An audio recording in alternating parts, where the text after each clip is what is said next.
各位同学大家好，今天我们来聊聊北宋的一场政治风暴。这场风暴差点毁掉了一个文坛巨星，也就是我们最熟悉的苏东坡苏轼先生。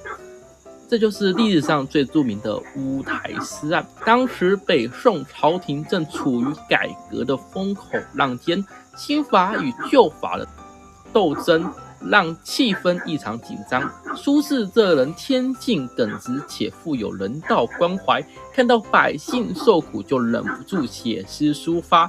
没想到这些文字竟被政敌当成武器，他们逐句逐字推敲苏轼的诗集，硬是从赞美山水的文字里挖出反骨，说他讽刺朝廷，甚至毁谤皇帝。御史台的官员将他从蒲州押解进京，关进了那个乌鸦成群的阴森监狱。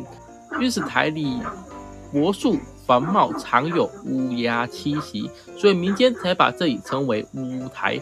在长达130天的审讯折磨中，苏轼在墙壁上写下了绝命诗，准备与弟弟苏辙做最后的告别。幸运的是，才华终究能赢得尊重，连反派领袖王安石都挺身而出，直言盛世不该杀害有才华的文士，加上曹太后的临终遗言保命，苏轼这才捡回一条命，被贬往黄州。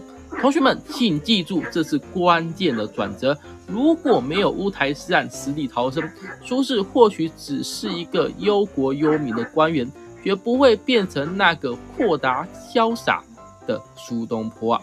这场灾难锻炼出了中国最伟大的灵魂。他在黄州的林林中走出了定风波，在长江的月色下写出了《赤壁赋》。这就是文学的力量，也是一个生命在绝境中绽放的姿态。今天我们就先聊到这里，希望大家面对困难的时候，也能像苏东坡苏先生这样，归去也无风雨也无晴。记得点赞订阅，下次再见，拜拜。